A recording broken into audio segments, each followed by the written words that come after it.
Do you feel guilty when you're not being productive? Are you worried that you are lazy rather than resting? What's the difference?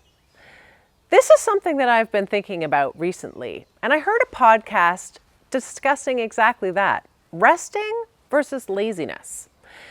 And the interesting point that the podcaster was making was results are really what distinguishes resting versus lazy. Are you getting results?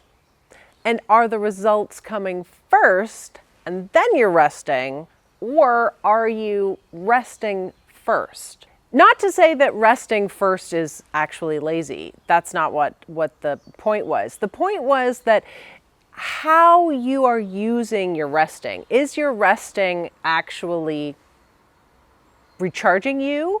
Is it giving you time to think? Is it part of your process? For example, when I give a keynote speech, it takes a while for me to come up with the idea, the concept, what I want to say, how I want to say it. And a lot of that thinking is happening very much in the background.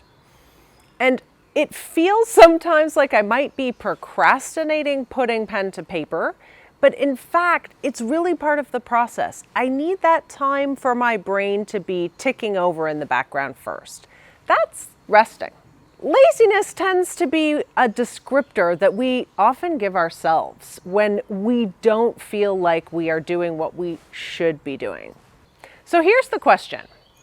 Are you labeling yourself, or are you actually describing what you're doing? Because those are very different.